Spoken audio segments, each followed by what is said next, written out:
I've accidentally loaded up Fortnite. Yeah.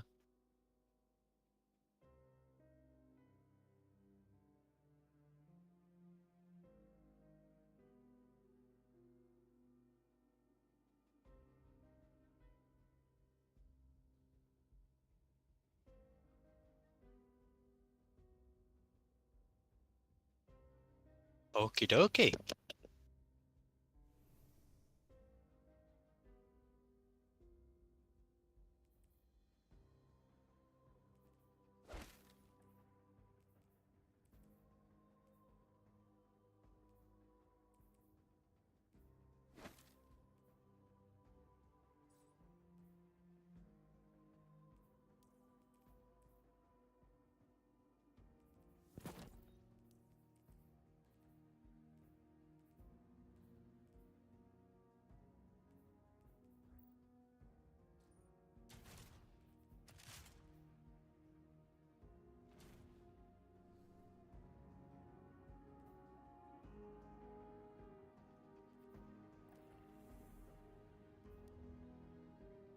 Yeah, I'm just loading up now.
Yeah, I was planning on live streaming it as well, but I need to wait like a full day. Yeah, 'cause it's my first time clicking on go live, so I'm waiting a full day.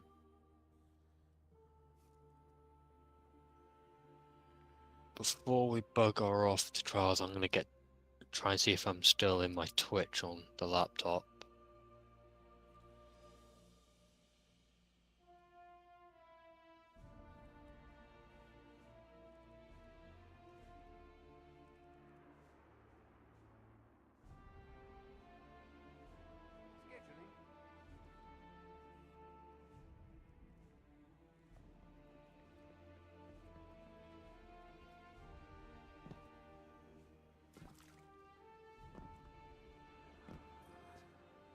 Always good to see another hero of the tower.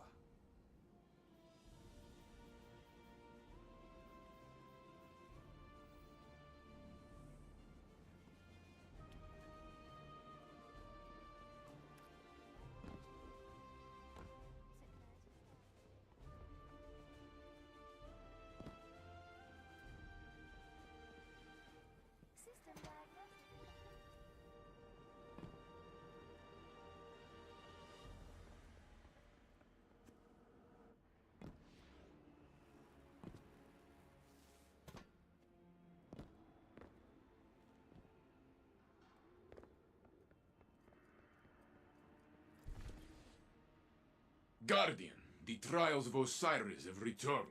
Take this with care and see it through.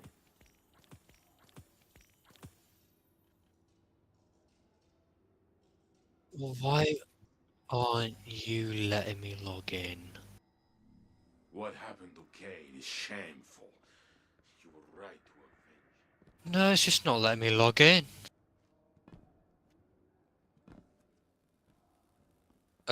Twitch.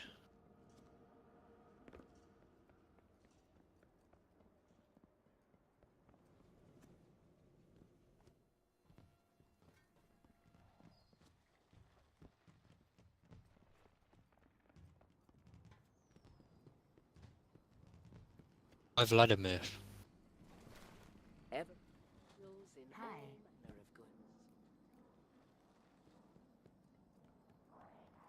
Oh, yeah, I know this.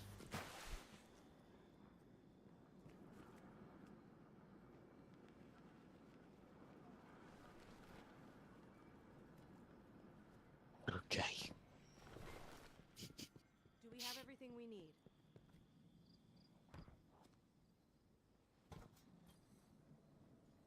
Goodbye. How can I Eververse help? isn't just a title. It's a promise.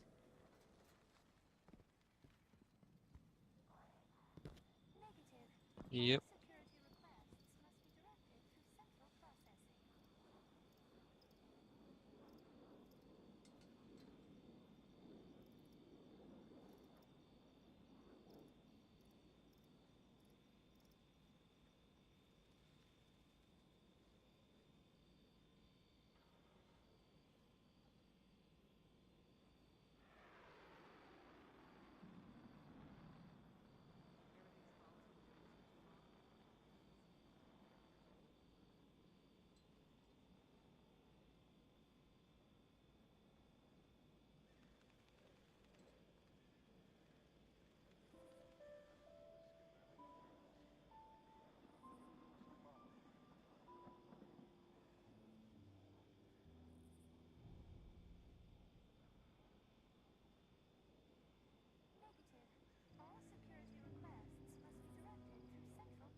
I really hate technology.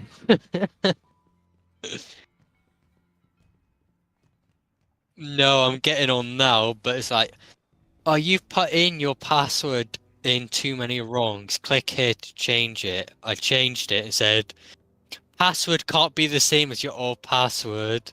I reloaded Twitch. I put the exact same password in that I've been typing in the past like 100 times, and it instantly gets in.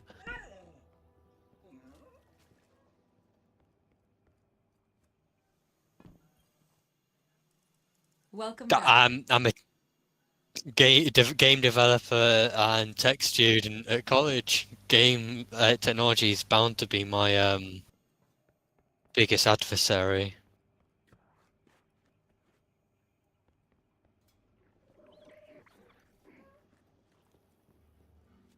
Right, so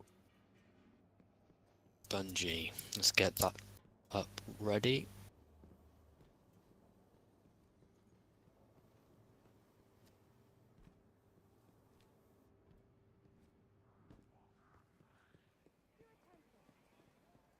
Do we have a deal? Yeah, I'm on. I just needed to set that up. I'm heading to Tower, speak to Saint, and then we'll head in.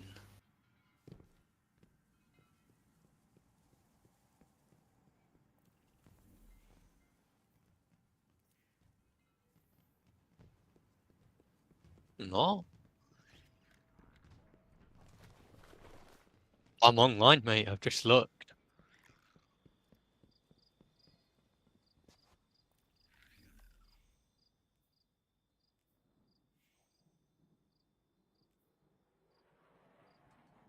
What?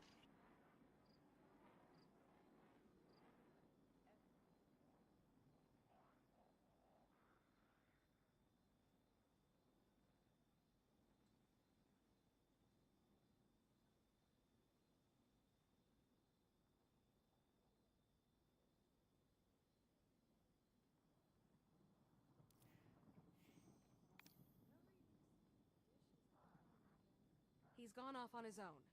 Not Vanguard sanctioned.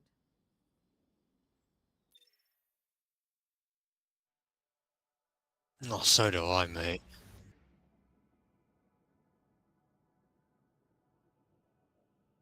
Okay. Interesting.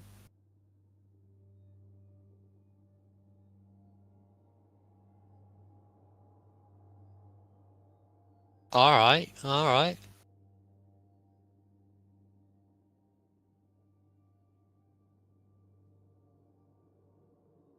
Wait. Oh, yeah.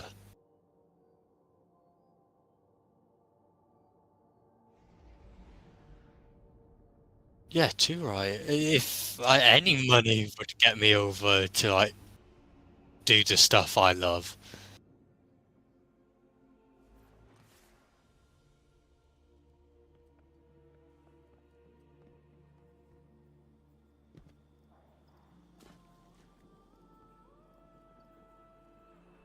Hmm.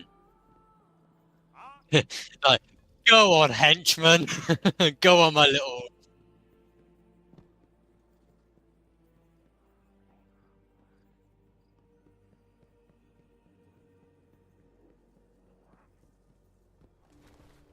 Jackson, this is our site 9940 at the Vanguard.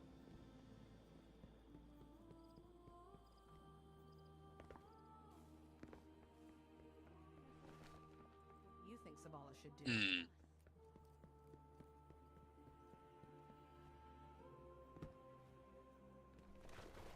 The Welsh sidemen. I love that. It wasn't my friends. Wow. You really. You go, Nave. Golden Age.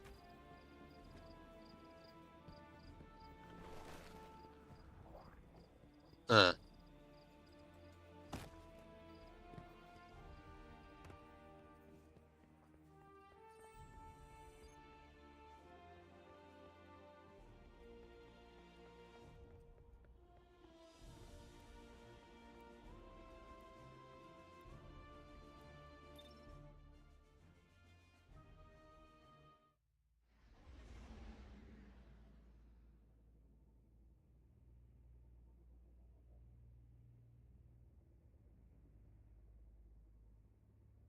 Hmm.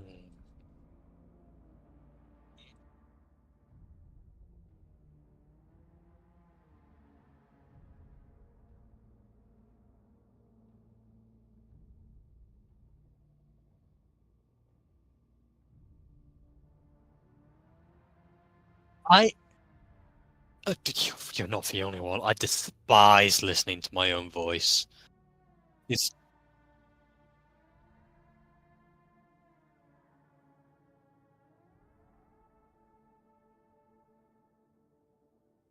I'm gonna listen to that now.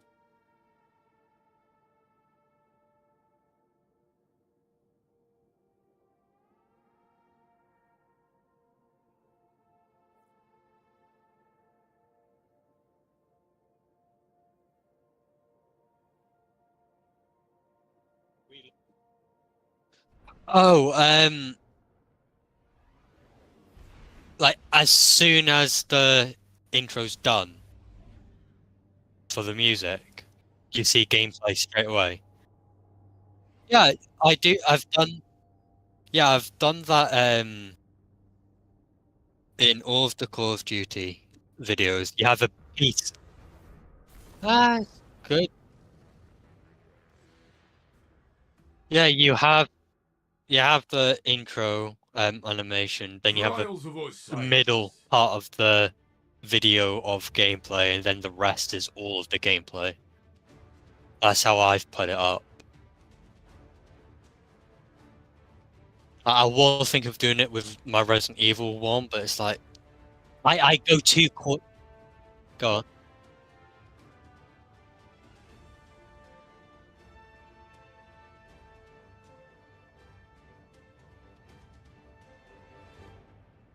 Hmm. Ah, okay, gotcha.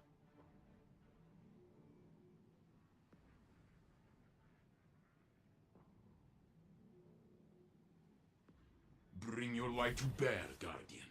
Outshine the opposition. Yeah.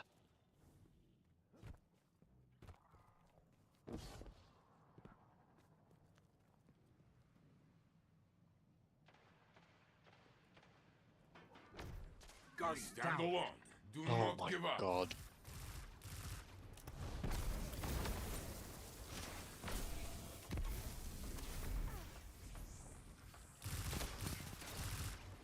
One minute left, my friend.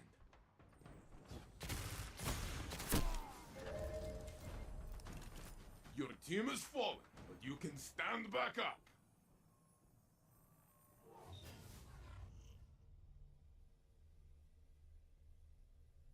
You are behind. Be relentless.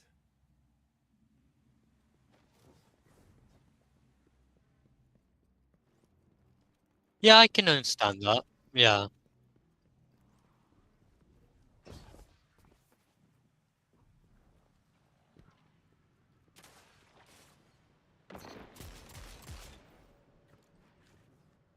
Awesome, I've already killed one of them.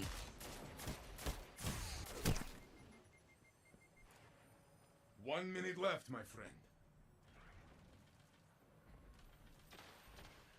Only one I'll ally give is it a left. rest. It is in their hands now. Only one enemy is left. Oh, come on, mate. Behind you, behind you.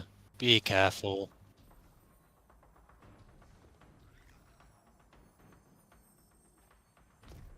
Damn. This round is theirs, but you can win the next. Opponent revived.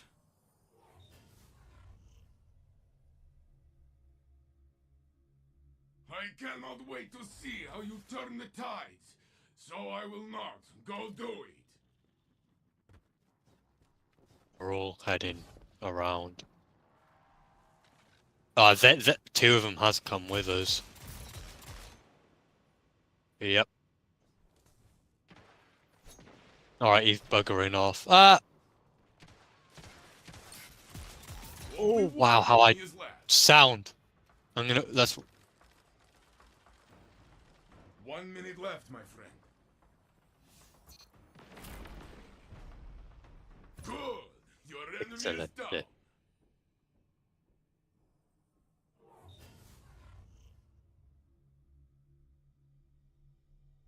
The opposing team leads. Show them you are hungry.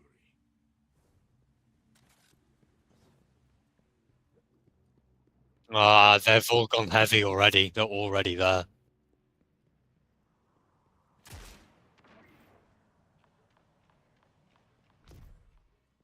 Guardian You down. are Oh, the last. come on. Make them run from You- He had conditional finality. You can't beat that. You just can't. 1 minute left, my friend. Ouch. Your opponent took the round. Takes the next.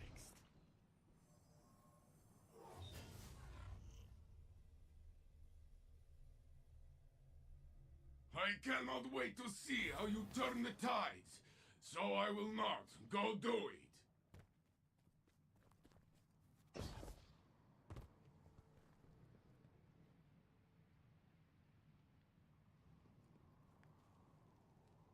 Yeah, they're here with us. Yeah, I'm stuck here, mate.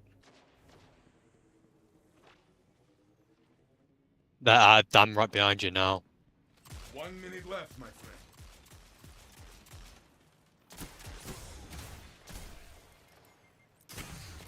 Only one ally is left. It is in their hands now. Your opponent took the round. Takes the next.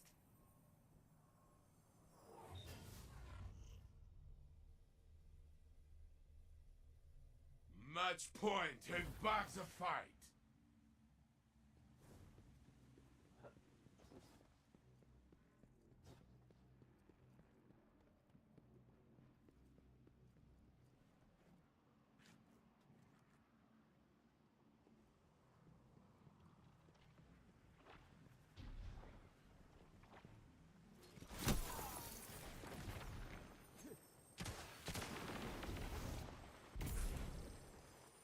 Only one ally is left.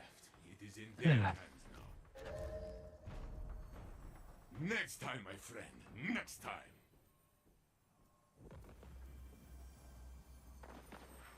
It is a mark of honor to accept your loss with humility. Is there anything on my other characters that can I Try put on again. my main? Know this. I do need to get a better primary.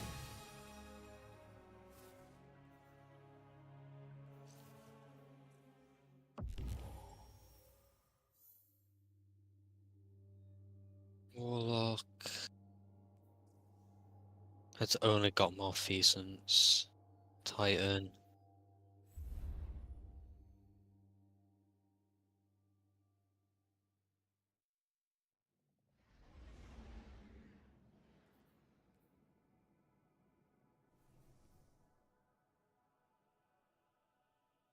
Right, what's in my vault?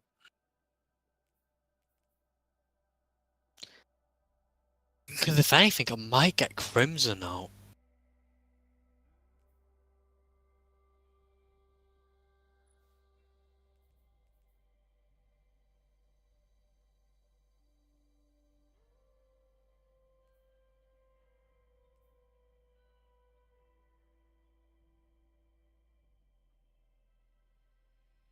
Wow.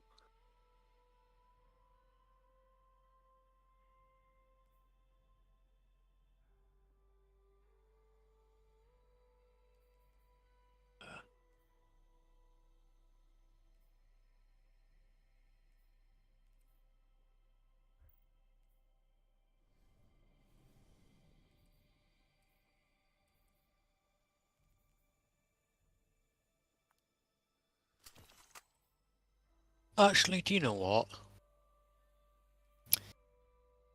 I'm going Jade Rabbit.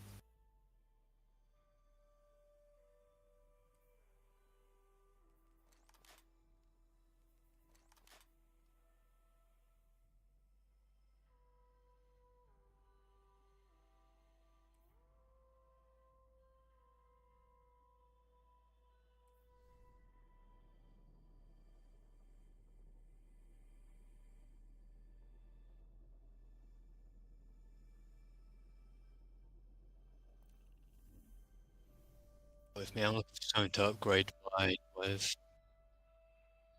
I have Soul, that would do well.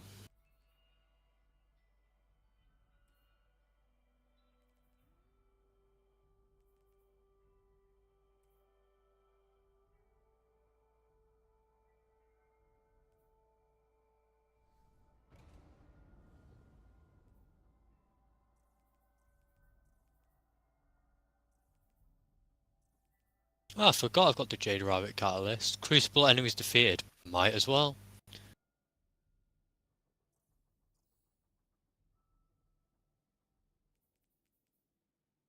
Right, you ready?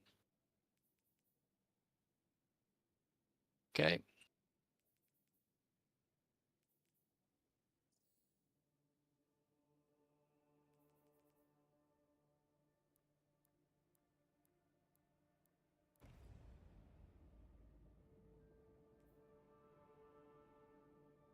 I'm doing surprisingly well with the Call of Duty stuff. Yeah, 2 days ago, 28 views. Yesterday, 29, and today it's been 2 hours and it's 2.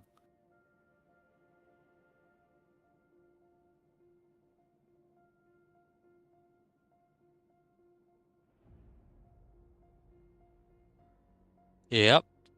Although I've been at a stalemate of 15 subscribers for the past month.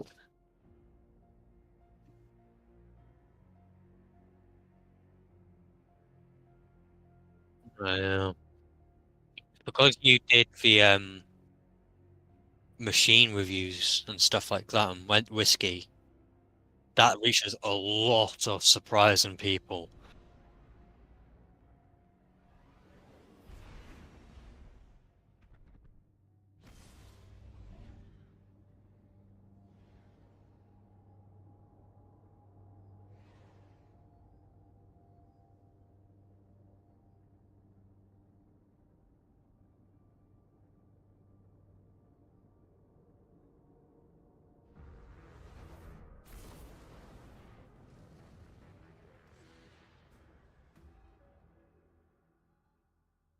Trials of Osiris.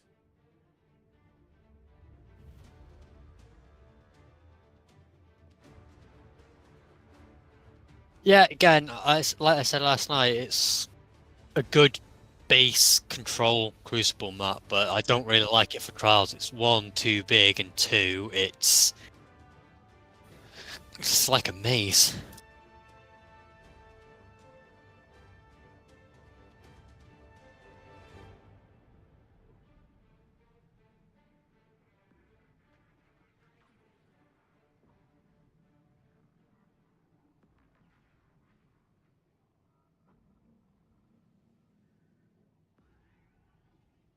Your opponents are waiting. Show them a fight they cannot forget.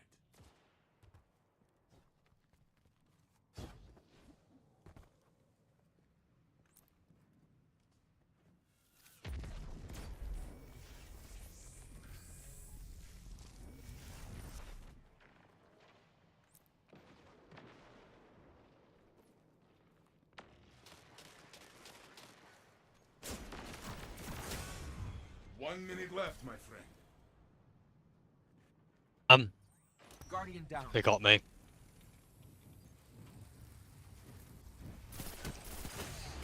Only one ally is left. It is in their hands now. Your team has fallen, but you can stand back up. You sure? That pulse rifle, the messenger, it's got the most Crucible kills The for other me. team leads. Let I'm them reaching motivate. 2,000 on my messenger.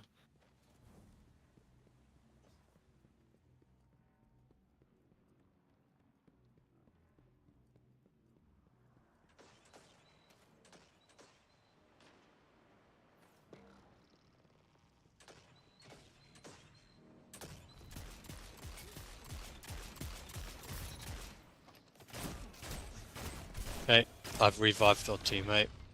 Your ally is back in the fight. 1 minute left, my friend. Opponent revived.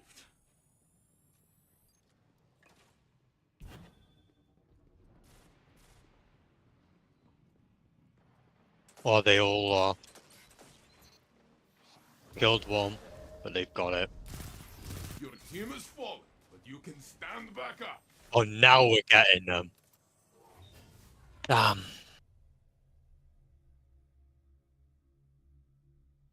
You're trailing. Put on your mean face, Guardian.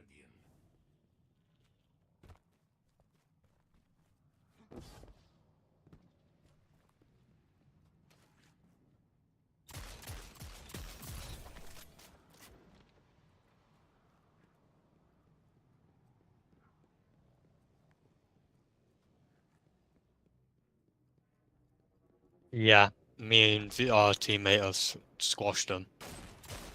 Guardian down. Or 1 they've minute squashed left, me. my friend. Only one enemy is left. Only one ally is left. Destiny, It's in their done hands now. Opponent revived. it. Bungie's done it now. They're up. You lost this round. Does not matter. Wins the next one. I'm the first viewer. You are trailing. This is true.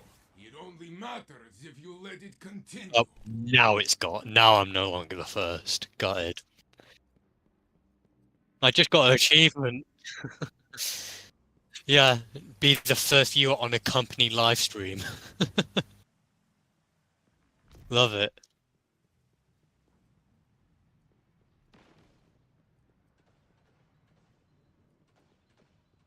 Guardian Oh, I'm down. dead. Bullets But left. yeah, This is got it. your fight to win. 1 minute left, my friend.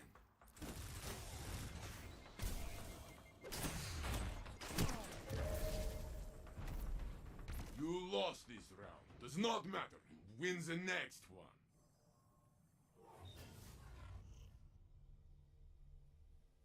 Oh, I didn't realize I did any damage. Opposing team is looking to steal victory. Match point.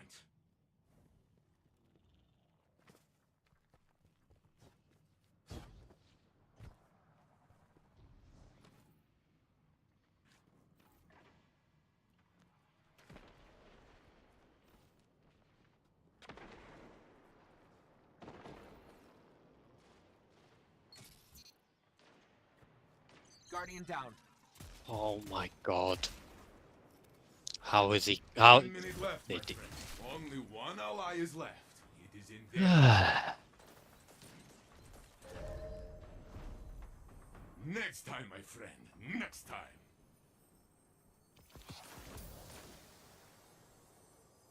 This is just one fight. There will be many more. That is the life of a guardian.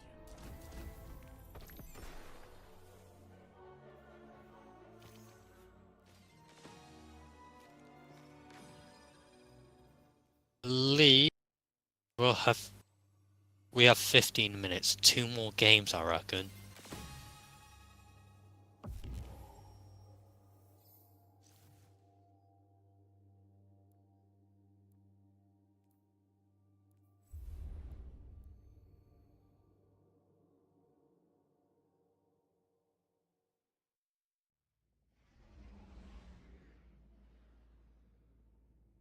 Mate, we can't say much. We need someone to carry us.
Trials of Osiris.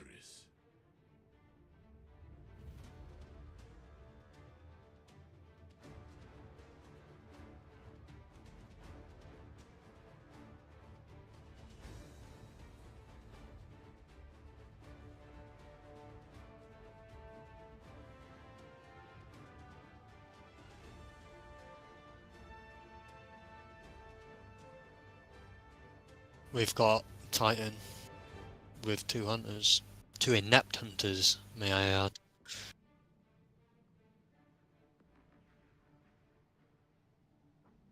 Several.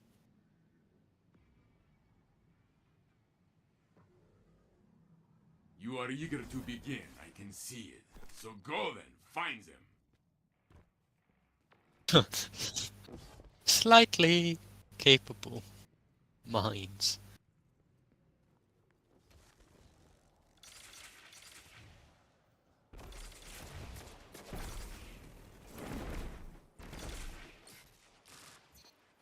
Guardian down. I got 1 kill, the other guy that killed me is right there. Only one ally is left. It is in their hands now. Oh, he had the sniper on him. He couldn't do jack. This round is theirs, but you can win the next.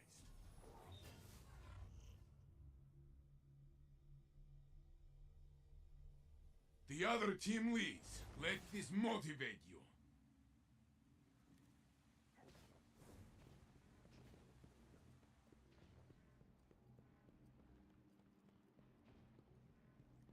Oh god, they're all in middle.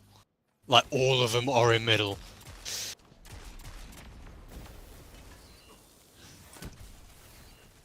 Guardian, it is you alone. Be brave.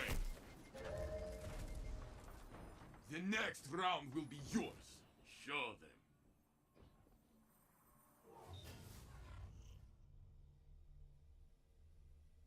OX7, I've got my eyes on him. Bit too quick with that sniper.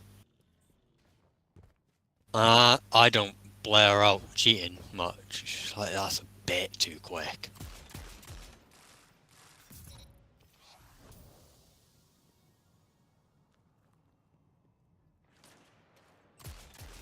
Only one enemy is Right, left. there's two. Me and the other.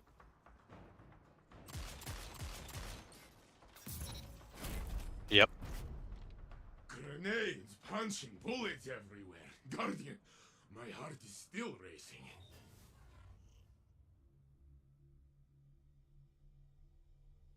You're trailing. Put on your mean face, Guardian.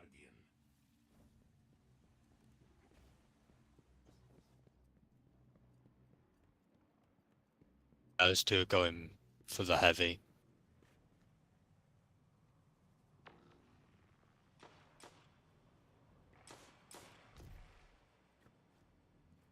Guardian down. Guardian, it is you alone.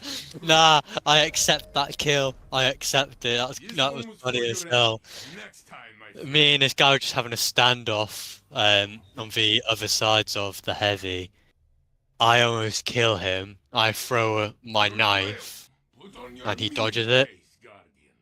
But he, at the same time, he almost killed me. And then he turned around, saw what I did, quite literally comedically turn around, like, you dare do that to me, and threw the knife at me.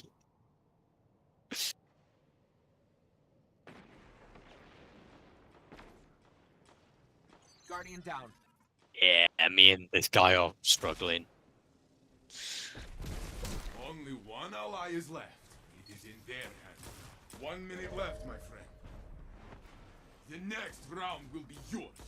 Show them. I mean, yeah, it might be a good PC player, but still, it's a bit fishy.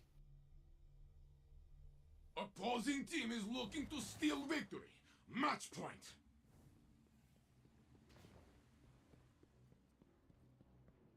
The thing is, I know for a fact he might not be cheating because there's a few shots he's thrown at me that haven't connected.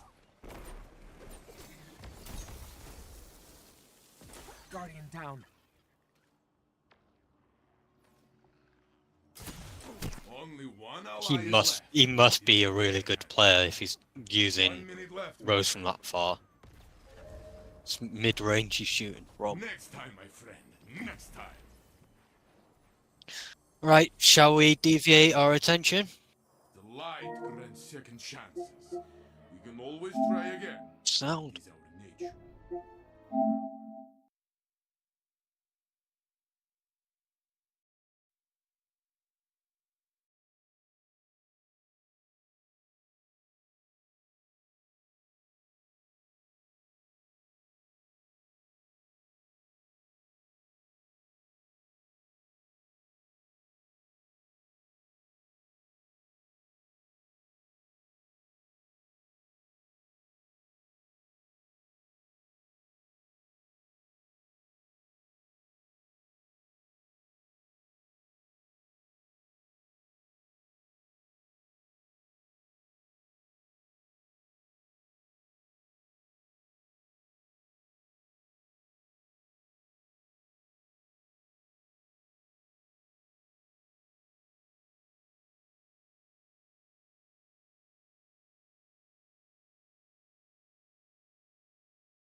Hello.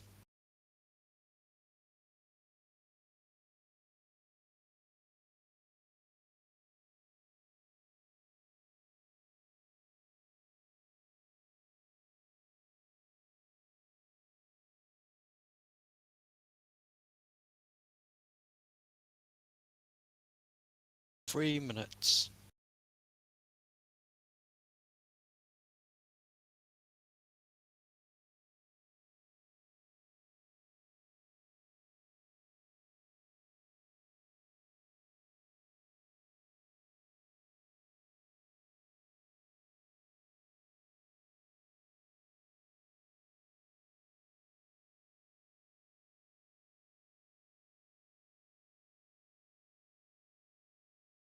Hopefully.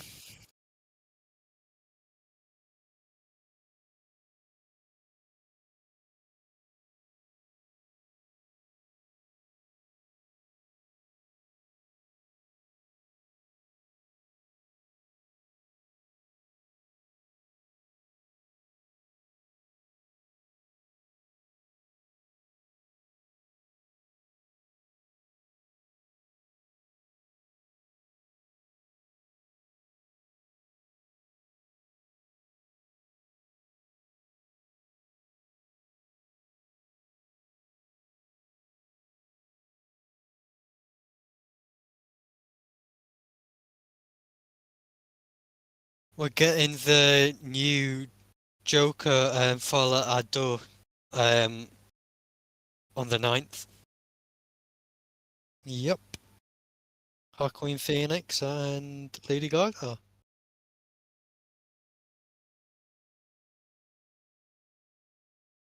Not a bad film.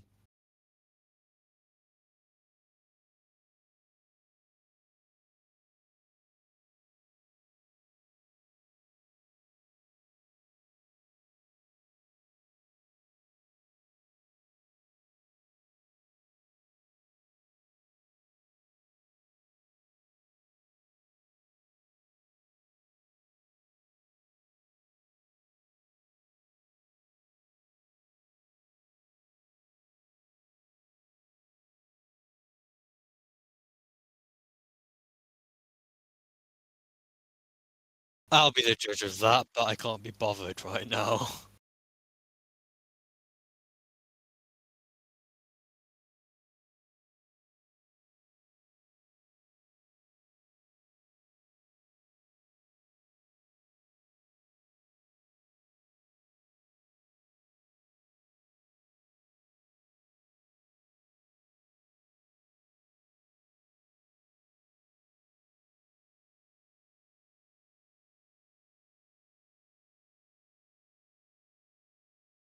Exactly.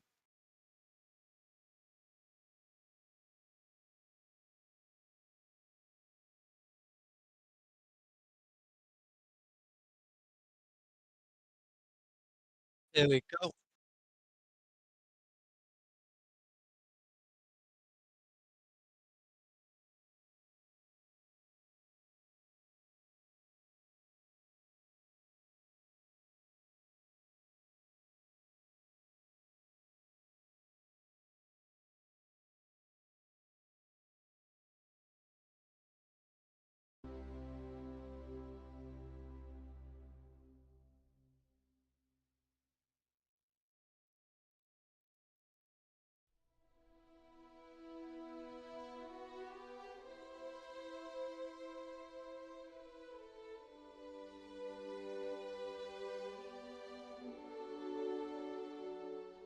Yeah.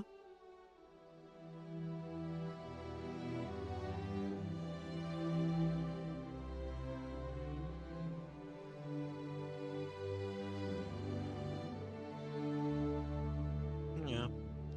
Oh, yeah, he's got Outbreak on the table, so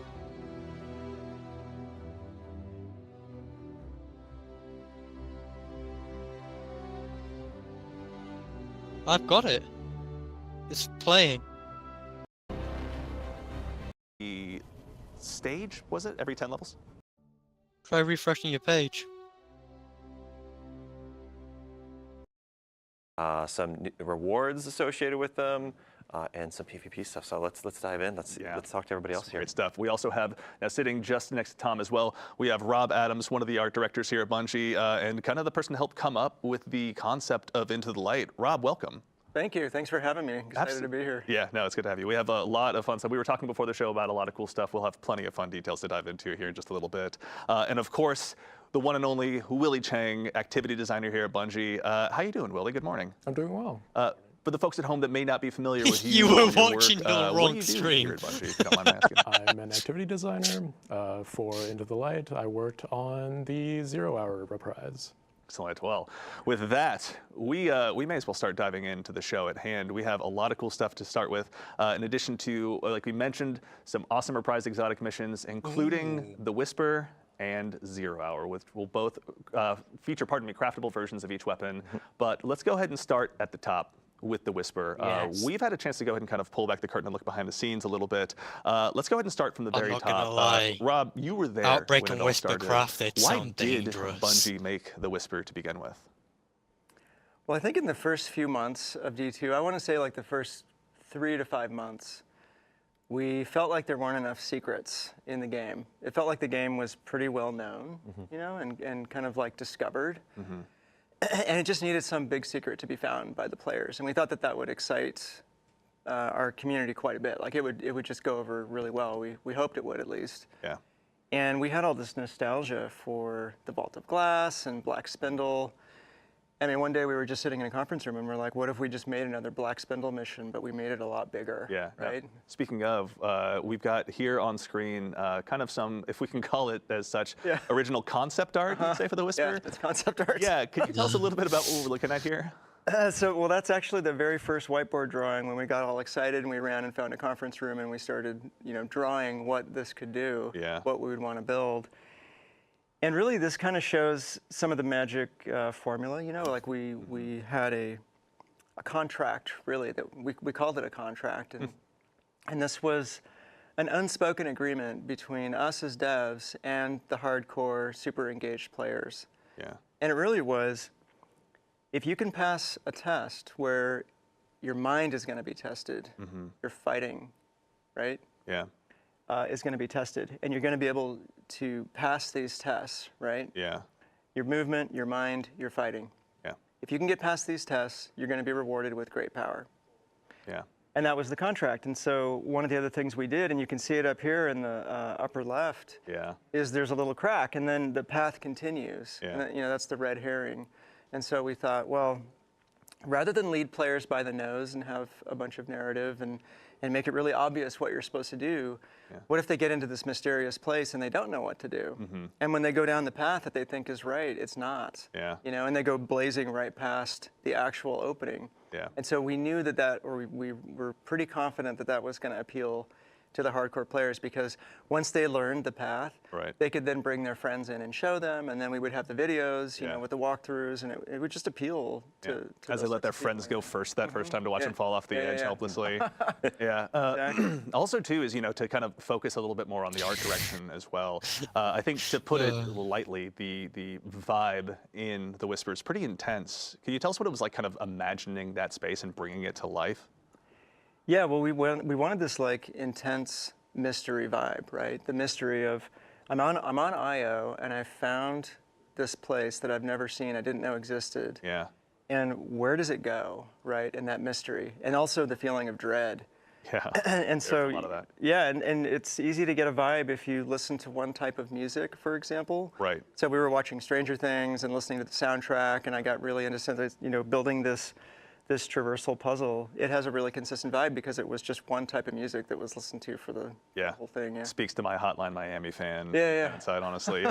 Also, too, is we've got another picture as well of the infamously titled Green Room as well. There was a really cool anecdote you had kind of about the development process of this. What was it like bringing this kind of very iconic, I guess I'd say, Destiny room to life? I remember this. Yeah, well, this is funny because there was this thing that we wanted to I've try. done it twice. Right?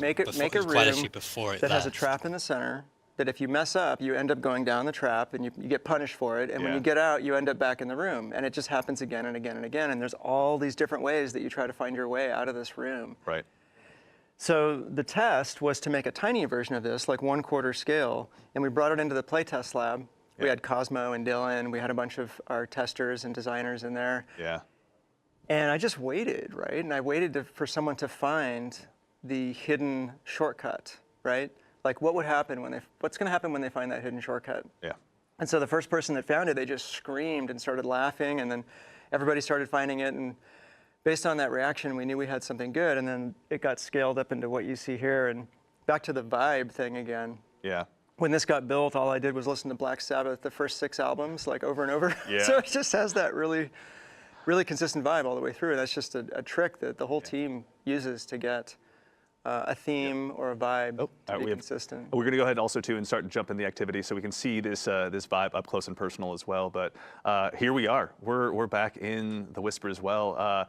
Really quickly too, off the top, Willie, when it comes to bringing these encounters forward, bringing them to the modern era of Destiny, what were some of the bigger challenges that you'd say you have to overcome in order to make sure that they were fitting for today's sandbox?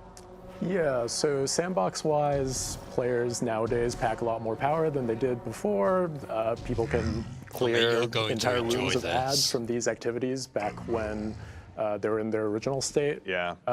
Just like extremely quickly. So we had to beef up the number of combatants that are in these encounters, and later on I might talk more about additional tuning that I've done on them. Totally, yeah. We can come back to that in a second, but I think also too, really quickly, back in the day, there was a very bespoke way of getting into the Whisper. You had to kind of hang out on IO, wait for this mysterious portal to come up. But we've made some changes to that as well. I think you were mentioning before we hopped on the air. Oh yeah, I mean, I was a victim of it, right? We had the public event with the RNG, and you had to wait for the right one. And one time I tried to take a coworker through on a Saturday, and we spent like 7 hours just trying to get a few runs because of the public event.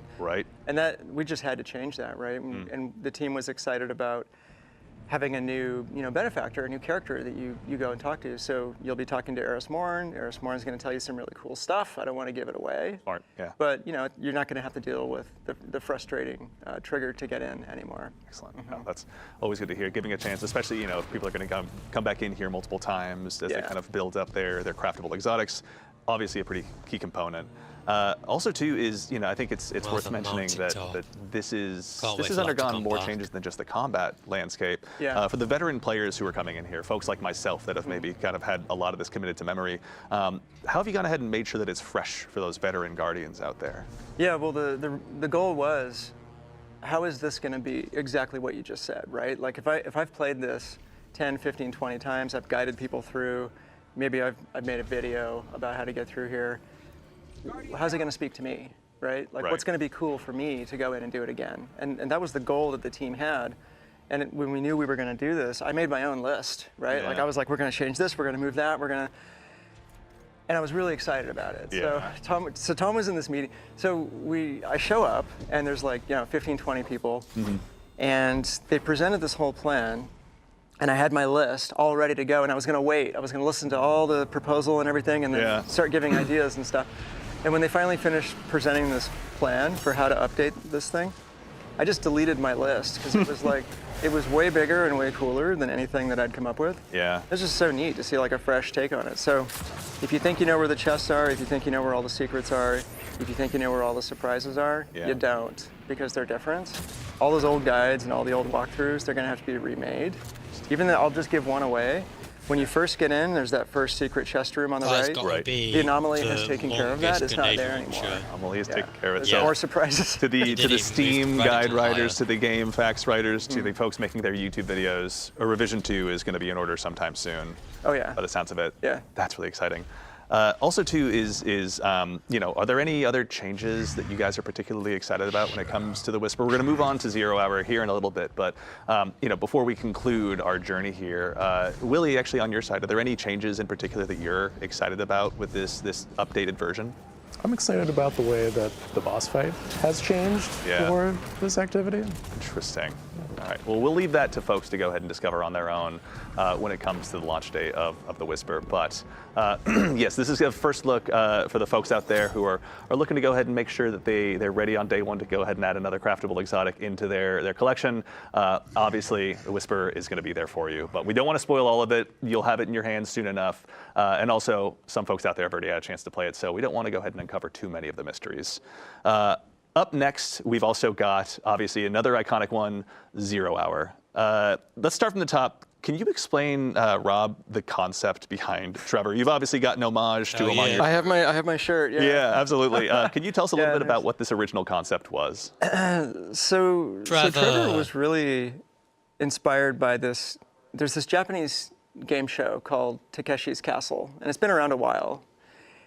And it's great because it has all these physical challenges and people getting knocked down or flipped over and stuff and trying to get through things. And there's just a lot of comparisons to what we try to do in Destiny, and we've borrowed from that show and shows like it for a long time for cool ideas. And they have this one bit where the contestants try to get up this hill, and there's this big fake boulder that comes down the hill, right? And there's these little like side rooms, like little pockets that they can try to get into. And so we were like, man, if we had something like that in the middle of this mission, that would be amazing, right? And so we had this thing that we called, there it is. Yeah, we got some concept art up on screen now. So we had this thing that we called the hazard for a long time. The hazard is going to get you, right? And it's going to come down at you. And on the left, you can see the original whiteboard drawing of what this could look like. And there you see the hill with the slots. Yeah. We basically lifted off of Takeshi's Castle. Yeah. And then that evolved into what we eventually made as a maze, right? And then there's the very first drawing of Trevor.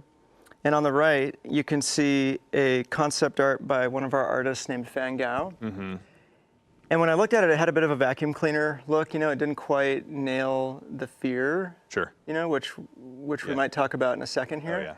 So then on the far right, you can see the centipede legs and the light and the final revision. That's pretty close to how Trevor ended up. Yeah, it definitely it feels terrifyingly familiar in some ways, we'll say. And I, kind of while we're on the legs, Good job, Tom. which brings up honestly another great example I'd love to touch on as well is, as a guardian myself, we've felled gods. We've fought some of the most difficult battles in the universe, whether it's against our fellow guardian or the many foes that set foot inside the solar system. When it comes to Trevor in particular, it elicits a very primal, sincere fear. How did you guys kind of elicit that from players who have obviously conquered so much? Well, I think there's this like satisfaction from scaring people that's inherent in everybody. Like we've all scared somebody, I think, at some point. It's just super fun, right?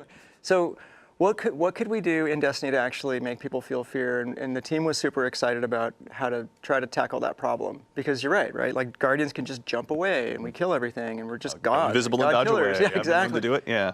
So how do you scare our players in the game, right? So the first step was drop you in a maze. Yeah. There's something in there that you cannot kill. You can't jump up because the ceiling is just above your head, right? Yeah. So those were the first three things. This thing is faster than you. Yeah. So you're in there with something that you can't kill that can go faster than you. And then of course we did the centipede bottom, which I have this particular phobia of centipedes. Like the fact that you took something that is such a fear and put it front and center, honestly, like it's commendable. I watched this video like a week ago where this dude takes a giant centipede and lets it bite him on the arm. Why would you do that to yourself? I don't know. I almost passed out like watching this video. So centipedes terrify me. And so I thought the bottom of this thing just has to be sideways centipede legs that are made out of metal, and they just grind you up when it catches you. And then the final piece of the formula for this thing really was to put a super bright light on it that would shine as a shadow caster across past your body, so you can see your own shadow as you're trying to get away. Yeah. And honestly, like a lot of it was inspired by the anxiety that I feel, and I think folks on the team also felt when we talked about like the trope of a subway that's coming around the corner. Right. So you see that finite just clock running out in front of you. Yep, you see the light coming and then you see the thing. Yeah. And so that really helped us figure out how to make this thing as freaky as possible. This time, no Indiana Jones laying down on the tracks hoping for the best here. Yeah, no. Not a chance. No. Trevor's going to chew you up, honestly. So also, we found ourselves now. We're in the beginning stages here of the Whisper we can see on screen. Willie, we kind of touched on this briefly over the course of the Whisper, but can you tell us a little bit about what it was like sort of reinventing these combat spaces and encounters for Guardians in a modern sandbox, especially those that are going to have the Brave arsenal available to them? Yeah, so Beyond Light. Just now you saw they were a already brig in this encounter, then, which there wasn't one before. I think there's the desire to keep the soul of the activity, which is that, there's time pressure, on me to finish this activity quickly, and also I'm going up against powerful enemies that are trying to stop me from doing that. Yeah. So we wanted to make sure that the combat still felt challenging, even in today's sandbox. So we added some new combatants, like the Brig. And we also just increased the number of combatants, period, so that players had more to do with their more diverse and deadly tools. Yeah. Guardians have plenty of those available to them. When you were developing these combat spaces as well, were there any moments where you really thought to yourself, like, all right, this is it. Like, we've really centered in on what was great about this mission originally, but this is going to be appropriately challenging for today's Guardians? Yeah, I think when we play tested it and you know, we had everybody load up with their like new maneuverability tools, their swords, their grapples, to go through the activity, and then we were expecting that like, oh, people are going to breeze through this like it's nothing, like the original 20-minute timer has to become something else. But really, all of that translated over pretty well. Like the individual sections are self-contained enough that like you can't bypass too many things by just using one new tool. Oh, sure. That was ages ago. Still felt like 0 hour. Yeah. Change ammo. Yeah. That makes perfect sense. Even with, we're going to go ahead and jump forward here a little bit as well, using our dev tools to take a look at Trevor as well. So for the folks out there that want to reinstill that fear in themselves, now's a brief chance to check it out. Also, too, is we're in a world where, you know, there's strand grapples, there's shatter skating. When it came to kind of redesigning these activities, or even making, I guess, alterations more appropriately on these activities, you know, with one like Trevor, for example, what was the challenge that you kind of had to overcome with those new movement tools in addition to the combat tools that players have available to them? Yeah, I guess philosophically, I want to make sure that if people were speccing into being highly maneuverable, then I honor that choice and say, yeah, you're highly maneuverable. Like maybe you're in this hallway with Trevor. I don't want to be ground up by these centipede legs, so I'm going to sword skate through this so that I can have a little bit of speed on Trevor. But like, you know, you still can't invalidate the challenge entirely. Trevor will still kill you if you mistime those. So they're just like different expressions of how you want to tackle these challenges, and none of those expressions like fully throw these challenges out the window. Yeah, actually, something too that I'm seeing pop up in chat here is the mention of the timer. So for starters, there's also, this is normal difficulty, and there's also a legend, isn't that right? Yeah, Tom, can you tell us a little bit about like any updates to the timers in these missions as well? So, Willie, feel free to have him correct me if I'm wrong, but on normal, it's 40 minutes because we want to give players a little bit extra time, especially if you're new. We want this to be accessible. Everyone would get in there and get the experience. But a lot of our kind of like quests, content, and secrets are in the Legend version, which has a 20-minute timer. Yes. Because I swear it was like 25, 30 minutes last time. In addition to, you know, these other updates you've made, are there anything or any changes you've made in particular that you're excited about, that you're comfortable talking about it here, or is it just you want players to dive in and find out for themselves? Yeah, so the whole secrets setup for 0 hour is different. So, you know, previously we had key cards. Those have been replaced by another secret system that you'll just have to find out more about for yourself. Excellent. And, you know, I'm also proud of the boss fight in this That's right. Yeah, we'll hold that one close to the vest. Players will have a chance to see that on their own and see Willie's hard work in person very soon. Now, as we mentioned at the top of the show as well, there's going to be craftable versions of these exotics, and we're going to check them out. But there was one more example that I wanted to ask you about, Rob, in particular. There was some discussion briefly about the acronym that is Trevor. Could you tell us what that stands for? Yeah, I'm gonna tell you, but I had to open my phone because it's like impossible to remember that. We all have our notes. Yeah, it's part of the game. So early on, the team we just realized we had to figure out an acronym for this because we loved the name Trevor because it was paradoxical. I went to school with a kid named Trevor who was the nicest kid in the entire school, just nice to everybody to a fault, right? So I always thought like Trevor is just the nicest name, and so paradoxically, here's this evil thing named Trevor, and we thought it was hilarious. But once we alphanumericized, is that a word? Yeah. Once we made that, we had to come up with the acronym. So the one that I had was Tracking Robotic 3-Vectored Reducer. Because it reduces, right, Tom? It's like it reduces you, yeah. But that was our internal acronym. Wow. Yeah. And so when we went to GuardianCon and we did like a fly-through or like a walkthrough. Yeah. And so we, the community team, thought that we should let the fans of GuardianCon decide what the actual acronym for Trevor was. And so we had like the 5 different examples, and my tracking robotic was in there. Oh, right? yeah. As one of the things, I was like, please pick mine, please pick mine. Yeah. And so at the end, what they decided on, and they decided by loud applause, and it was like very obvious that this is what they wanted. The committee had Oh yeah, spoken. it's like very obvious. Yeah. What they decided on was tame, relaxed, triple vac roommate. So that's the official name for Trevor. That's it. It's The acronym. codified. Yeah. Thank you very much to the denizens of GCX. Thank you very much for your hard work and letting us know exactly what Trevor should be called. That's really cool. I wish I'd been there for that. Okay, now we're taking a quick look at the craftable exotics as well. We're going to go ahead and start with Whisper of the Worm. Tom, could you tell us a little bit about what players who are kind of going to go ahead and facilitate their own play style or want to build a Whisper all to their own? What are they going to have to look forward to with all this?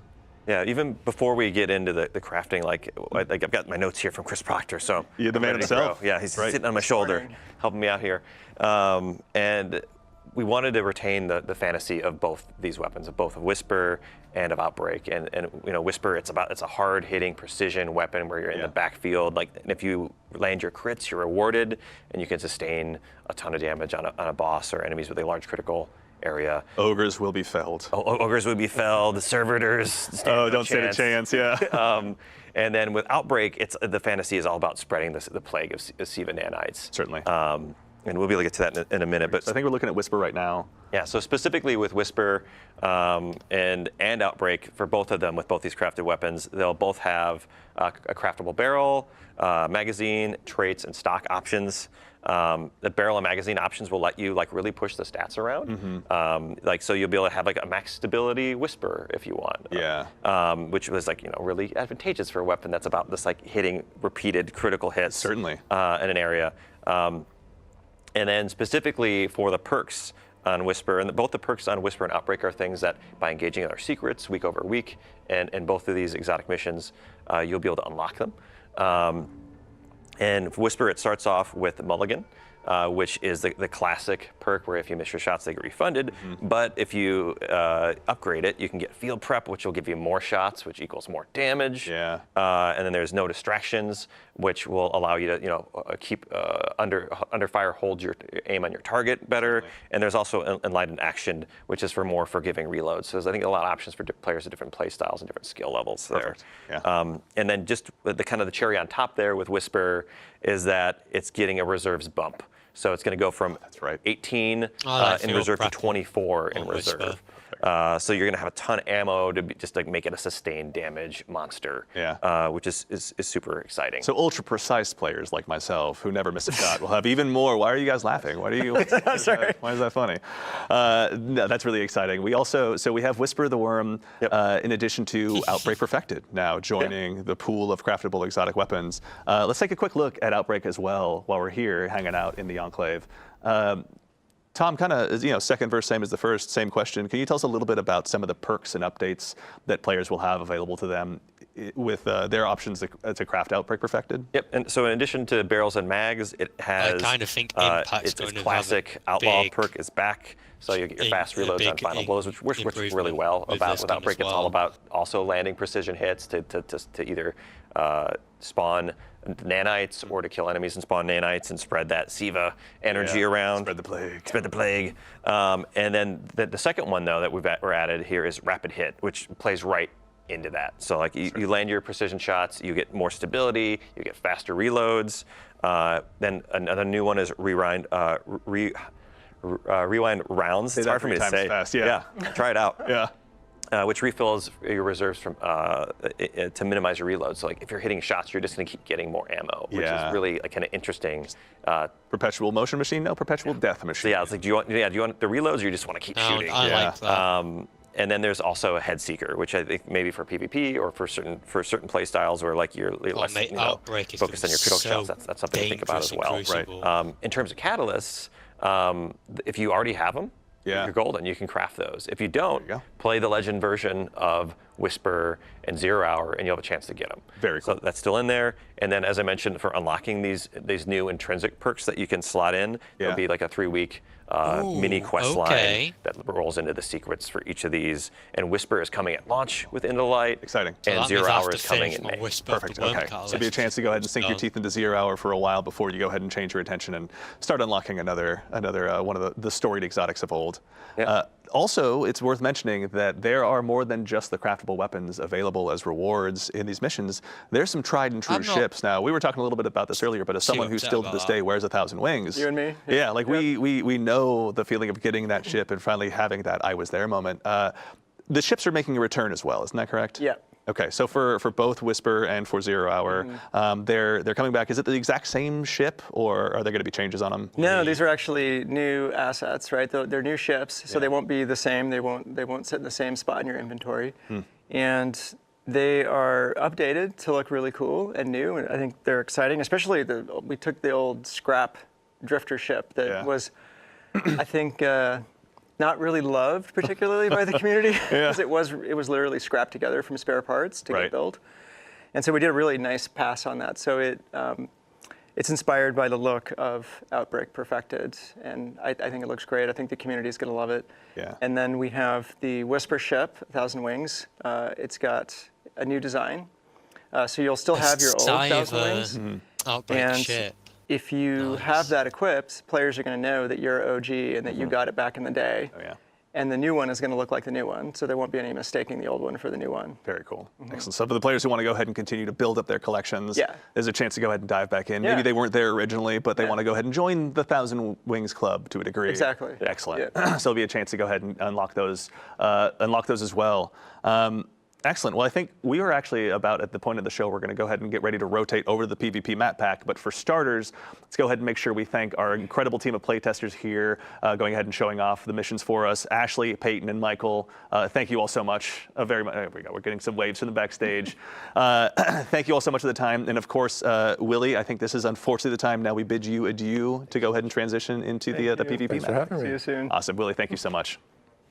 All right, we are now joined by another member of the Bungie development team, a staff artist here who has helped made many of the PvP maps that you've also known and loved, the one and only Mr. Cooley Callahan. Cooley, welcome to the show, man. Guys, how's it going? Good to see you. Thanks for having me here. Absolutely. It's been so long. Yeah, it has. It's been a minute. Look at us, right? That's full circle. Yeah. Now, we were talking a little bit before the show about Cooley. I'm going to go ahead and do us all a favor and put Cooley on the spot to a degree. Rob, we were talking a bit about Cooley's history. We were. Can you tell us a little bit about the man sitting just to your left, the contributions he's made to the PvP pantheon? Yeah, well, one of the things that was really important for us was to make sure that the strike team was stacked, that we had the best designers on the strike team.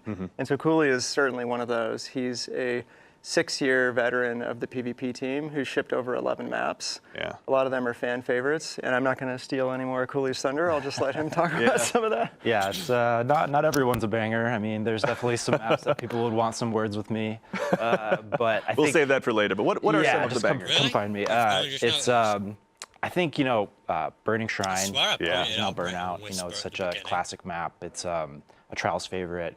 And then Midtown is another map that turned out really well. We built that for Countdown, but I was just chatting with another Destiny fan at the dog park the other day, talking about how well that map supports all of the different engagement ranges, which is definitely something that we try to do. We try to create places for players to use their favorite tools. Yeah.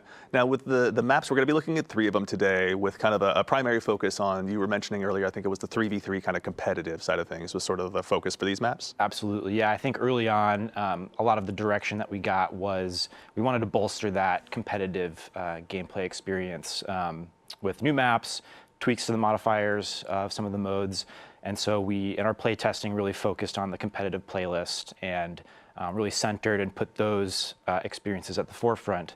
And then, all Destiny maps, can suit a variety of modes. So we also made sure they worked elsewhere. But for the most part, we really did want to provide new experiences and just breathe a little bit of new life into the higher, maybe a little bit sweatier gameplay. So weird how you were staring directly at me when you said sweaty, but that's fine. We'll let it go for now. You know, actually, briefly too on that topic before we kind of go into the guided tour of these maps.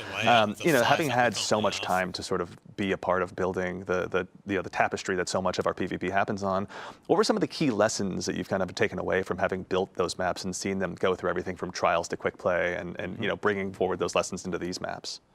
Yeah, I think one thing that is always at the forefront of our minds is you know, trying to strike that balance between you know, providing the playground for players to express themselves and express their guardian and their play style. So a lot of verticality, a lot of movement, and then balancing that with making sure players understand where they're getting shot from, and you know, creating a satisfying PvP engagement that doesn't leave players, you know, cursing the map or you know, feeling like they don't understand why they died. So we want to make sure that players have, you know, we want to provide a choice for players that's, you know, always available to them to riff and to work with their team to, you know, use the map to their advantage. So it's a balancing like a complex gameplay space that allows a lot of movement and freedom without, you know, opening it up so much that you're not understanding like, geez, I can get shot from so many different places. Certainly. So we really, it's a little bit of back and forth. We'll open it up, we'll try some things.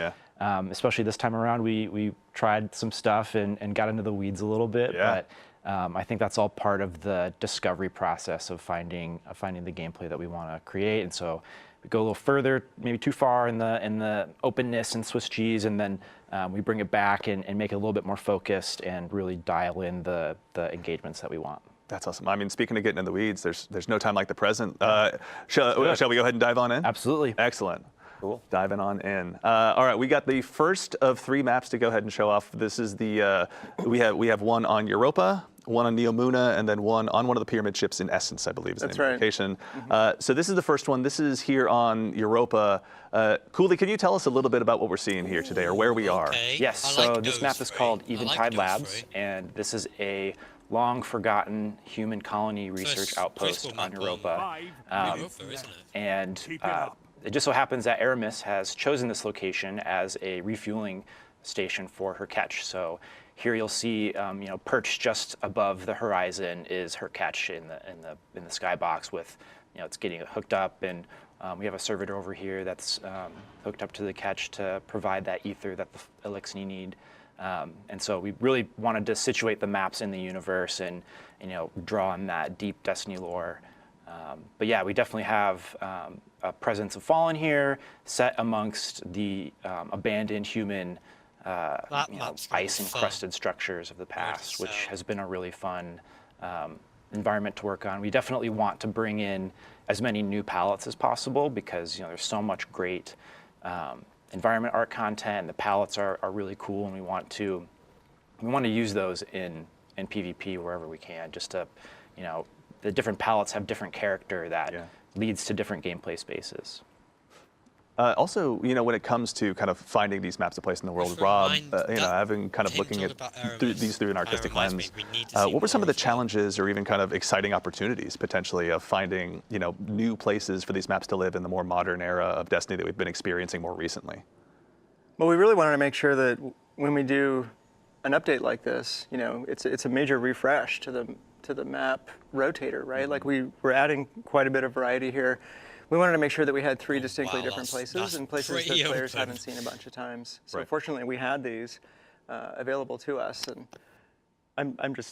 I'm looking at it again now. I mean, I'm not getting sick of looking at this. The team does such a good job. It's gorgeous. This is, I mean, one of the cool things is just how purposeful everything feels in the world. You know, the art team always pushes it so far where it really feels like you're walking into a truly recently defunct, you know, human colony or whatever the case may be. Yeah, and the frozen world of Europa, I mean, they all have their advantages for PvP, but the frozen ice walls of Europa are just perfect for multiplayer, and I'm sure Cooley's going to talk about this a bunch. Yeah, actually, also too, Cooley, if you wouldn't mind, you know, as people who have heard me talk too much about Destiny PvP would know, Dead Man's Tale and I get along a lot. Can you tell us a little bit maybe about some of the sight lines or opportunities that I'll have to maybe rack up some additional kills as I dive into this map the first time? Totally. If long range is your thing, this spot out here is definitely the place for you.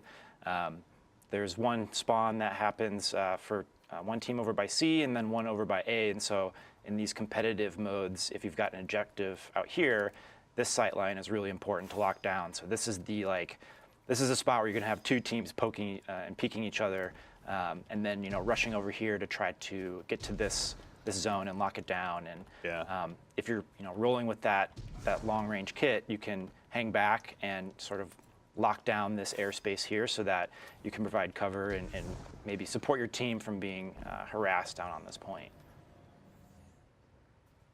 And then I understand what they're saying, but I feel like sightline in the middle, Destiny PvP in general is for each player.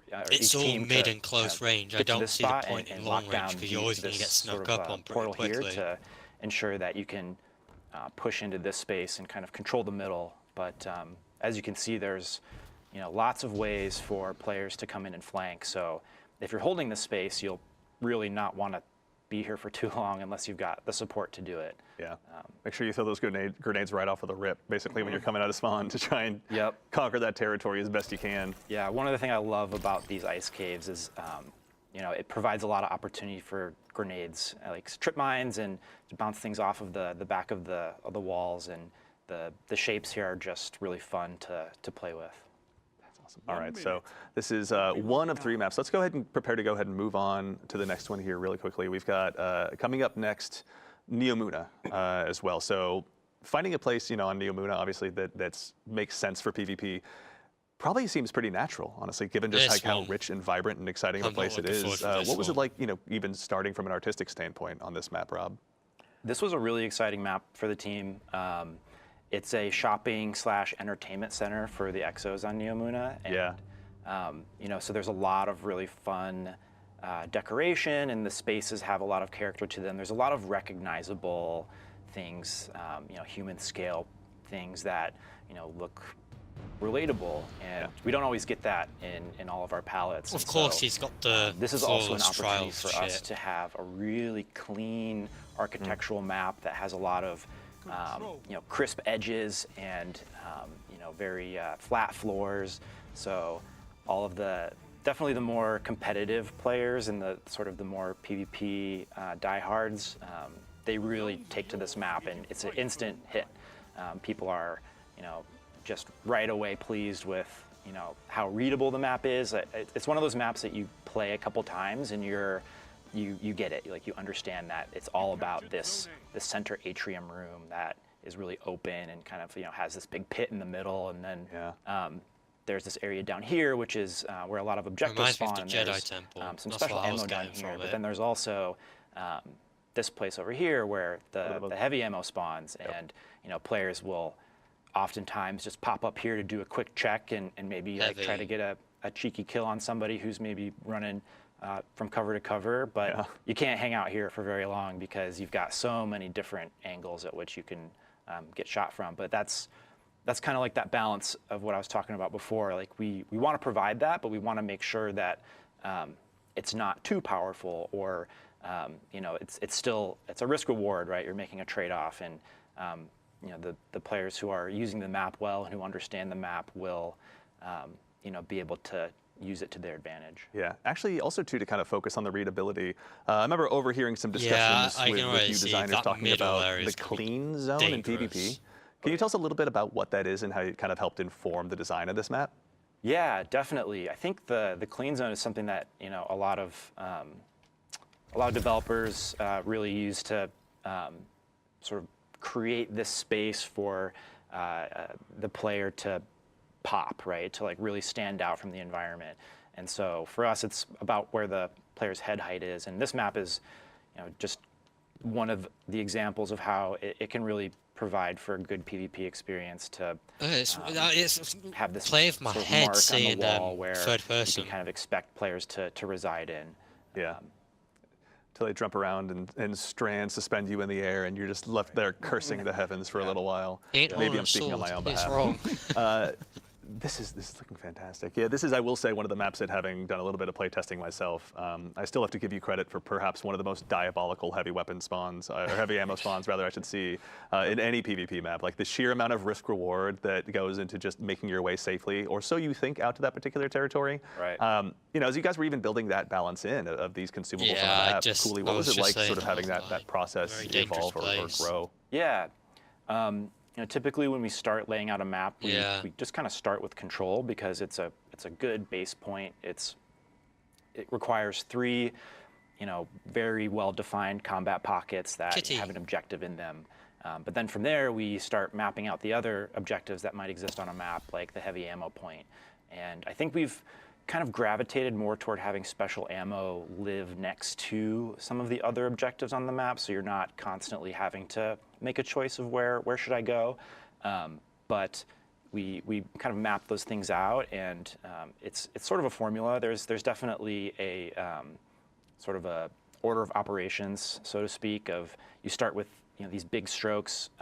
You go to the next stage and start making sure that you've got, you know, space and combat pockets for, you know, maybe Dominion or, you know, some other game modes, and things just kind of fall into place from there. Yeah, excellent. All right, and we've got one more map to check out as well. For all the fine folks at home, we're going to continue our guided tour, and we're going to make our way over to Essence, to one of the pyramid ships, to check out the final PvP map that'll be releasing in this pack. As we're flying in, I gotta give you guys credit. Like the space that exists inside those pyramid ships that's being terraformed by the Traveler looks just absolutely incredible. But this is the first time you guys have had a chance to really flex your muscles and build a PvP map out here. You know, Rob, just to start from your perspective as we load in, what was it like developing this, you know, playground for Guardians that's kind of so deep in the enemy's backyard? I think it was really tough. You know, like I remember there were quite a few iterations of this map, and I know Cooley's going to go into more detail, but like from a high level, it's a pretty inherently noisy palette. You know, Cooley was talking about the clean zone. There's some palettes in the game that are just very visually noisy. So the geometry is noisy. They create a lot of shadow and a lot of highlights just by the geometry itself. And then the textures, the shaders that are on the geometry, those can be noisy. And then there's the clutter of the palette. So when you have an environment with a lot of entropy, and there's just rubble everywhere, there's like garbage strewn around, or plants hanging down, like we often do in Destiny. We have to declutter some of like the European dead zone maps, for example, highly cluttered. And so this was an example of one of those fairly entropic, high clutter palettes that the team had to kind of wrangle into shape. And I'm sure Cooley's going to talk about that process, because it was quite a process. Actually, Cooley, I'd love to continue to start there. You know, taking this space on a pyramid ship and kind of making it suitable for a PvP map. What was that process like from your perspective, again, kind of from more of a design side? That's Netherrock. Yeah, it's again a process of back and forth. You know, we start with mass out, and mass out is the simplest and cleanest a map will ever be, and you know, from there we start developing the spatial character of the map. And one of the things we like to ask ourselves is, what is this place? And even with a more abstract palette like the Essence ship, it's worth asking that question, because we can leverage spatial archetypes that just kind of like naturally resonate with people. So like here we have, in this map, we have sort of these dueling huts, or these dueling ziggurats, and inside of them is this artifact or shrine. So maybe this is like maybe this part of the ship is a collection of mysterious artifacts that the witness has collected. And so we lean on those things to give a little bit of rhyme and reason to a space that otherwise is completely abstract. And that is also really useful for us in terms of we can make any kind of space we want. Like, we're not limited by architectural constraints, but you know, it can be tough sometimes to orient players in the map when you don't have things like this one as well, doors, or you know, like this TVs, or you know, any sort of, you know, human scale architectural pieces that kind of clue you in. So yeah.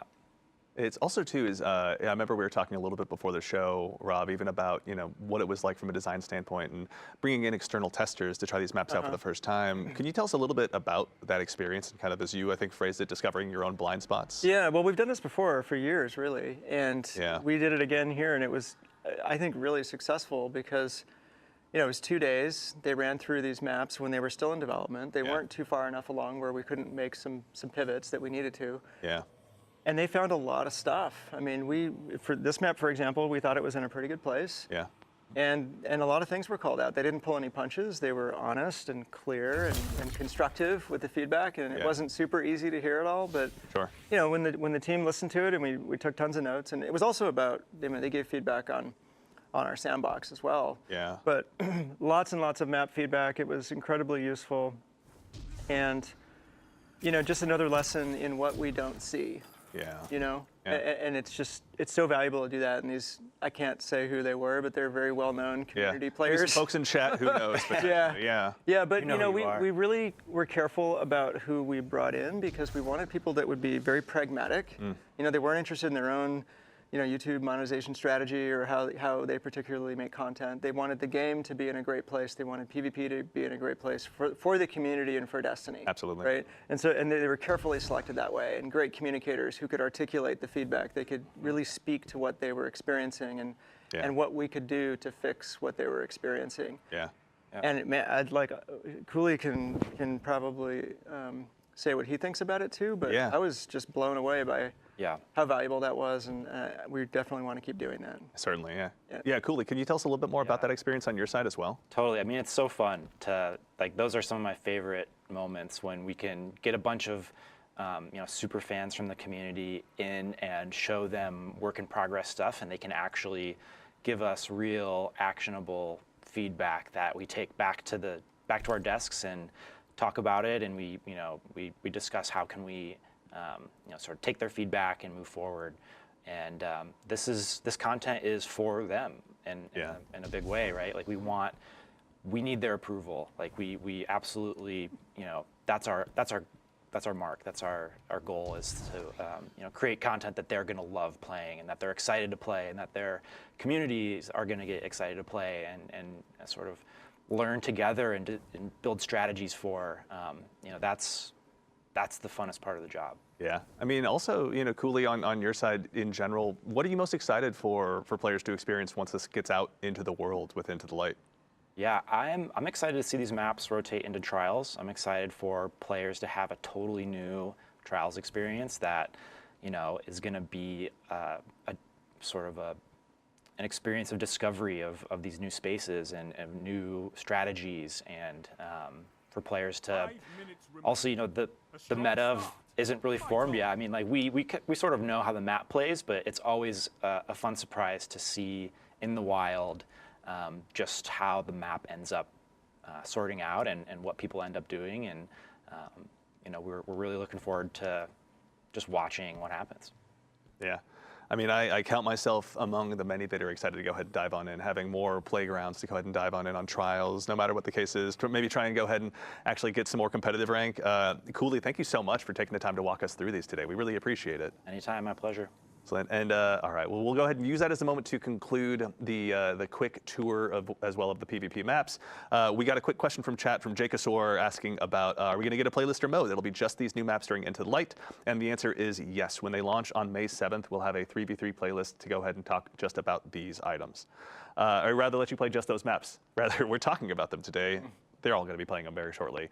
All right, well, that so far wraps up the first two segments of our show. But we've got, as I mentioned at the top, a few more announcements for you as well. So you may have heard us mention the word Pantheon in the TWID last week, or even on the show here last week potentially as well. We have got a brand new raid boss gauntlet rather, starting on April 30th. Now there will be more information about this in an upcoming TWID.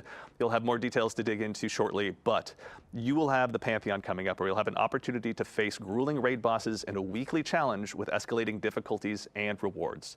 Now, this is a chance for you to go ahead and rally your clan or the perfect fire team with Fireteam Finder, if you're able to track them down, to go ahead and track down those exotics, adept weapons, any emblems you may not have gotten your hands on. But we have more details for that in the coming weeks. Keep an eye on the TWID. Cosmo and the community team, thank you for your hard work putting that together. Two, when you dive on in on April 9th, actually, rather, before we get there, I'm sorry, but that's we will have the happy. opportunity to also, you'll have the opportunity to get a title through your course of Into the Light as well. So if you dive on in, go ahead and unlock all the triumphs associated with the seal, you'll be able to march into the final shape with a brand new title, Brave. as well. So make sure, go ahead and get those big challenges bid offs. That way you can handle them as early as you possibly can and let the witness know that you're on the way. And we have 3 really, really cool things hitting on April 9th when Into the Light launches. The first one is if you're a new player, you got a buddy who's just jumping into the game for the first time, and you'd rather not hang out with Shahan and the Cosmodrome, then you have an opportunity to go ahead and just join the front lines. You can skip the New Light campaign, give Shahan maybe a high five on the way out, ask him for a weekly bounty when you're back later, but you have a chance to go ahead and meet up with your friends, head to the Hall of Champions, grab the gift of the Thunderlords if you so choose, and get right ready for battle alongside them. So you'll be able to go ahead and grab some of these New Light kits as well, depending on what your subclass of choice is out of the gate, but your barriers to dive in with your friends have never been lower. There'll be a chance to go ahead and dive on into everything you're seeing with Into the Light here. Also, we have a couple more things. We have some questions in chat about this as well from Idzepski and Atlas Live TV. But on 4.9, you'll have the opportunity to also change the way your character looks. So you'll be able to go ahead and change your hair if you didn't like your haircut. If you want to go ahead and change your face paint. If you want to go ahead and risk it to be one of those guardians who goes helmetless in the tower. I'm not sure if I'm brave enough, but I know many of you are. Your chance will be arriving very soon with Into the Light. And there will also be an opportunity to change your name. So Guardian4681 out there, with the launch of Into the Light, we're also going to give you 1 more name change token. If you already have yours sitting around, I believe you have 2, but our friends in DPS will be able to answer that question for you. But you'll have that chance as well once Into the Light launches.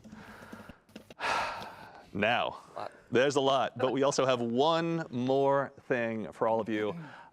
Next week, we're going to be joining you again for a special developer preview of some gameplay for Destiny 2: The Final Shape. It'll be here, wherever you're watching live, you'll be able to go ahead and watch it on April 9th at 9:30 a.m. Pacific, where you'll get a chance to basically, again, get a look behind the scenes. The developers have been hard at work for some cool stuff that you are definitely not going to want to miss. And over the course of that show, Twitch drops will be live. So there'll be another emblem, which you can see here live on the screen, that'll be available after about 15 minutes of view time. If you haven't gone ahead and also unlocked the emblems that you got as a result of this show, or that we're having available during the Into the Light streams, then you have a chance to go ahead and spend some more time unlocking those as well. But that does it. For starters, to all of you Guardians out there in chat, thank you so much for taking the time to join us. We're thrilled about what we've been able to show off and thrilled about what the team's been working on for Into the Light. So thank you for taking the time to join us. Chat, we see you out there having a good time, so thank you very much for taking the time to be with us today. Also, it goes without saying, but we'll go ahead and do so anyway, to the incredible team here at Bungie, building Into the Light, making all of this, the teams that you guys have been kind enough to represent. Thank you all so much for all of your hard work. We're nothing without the entire teams that we have here. Teams are obviously greater than heroes, and we're firm believers in that. You're all great examples of that whole scenario. To our playtesters as well that have helped us bring this show to life, to Ashley, Peyton, and Michael here behind the scenes, thank you so much for showing off some of the cool new content. And of course, all of our guests, to Tom, to Rob, to Cooley, to Willie, to Noah, to Kelsey. I'm not forgetting anyone, am I? Chris. To Chris, thank you. To the one and only Mr. Chris Proctor as well. Thank you all for joining us. And now that is about it. So we're going to keep the stream here live until about 11:30, I believe, so you can go ahead and get a little bit more time racking up the last bits of those emblems. But in the meantime, that's it for all of us here at Bungie. Oh, also, I'm sorry, to the team of producers here, everyone here that makes this show possible, they have the challenge of making me look good on camera, so obviously their work is cut out for them. Thank you all so much for helping bring this show to life. And now, finally, we're going to go ahead and sign off, and reminder, Into the Light launches next week. But in the meantime, take care of yourselves, take care of each other, and we'll see you all Starside.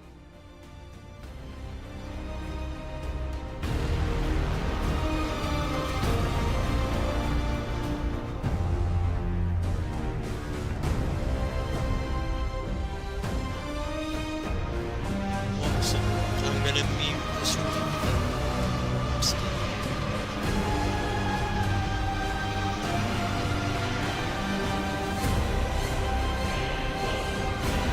Yeah, I'm saying.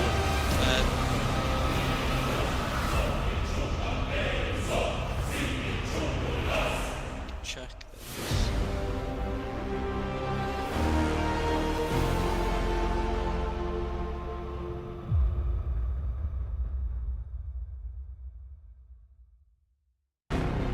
Oh yeah, I'm at 7.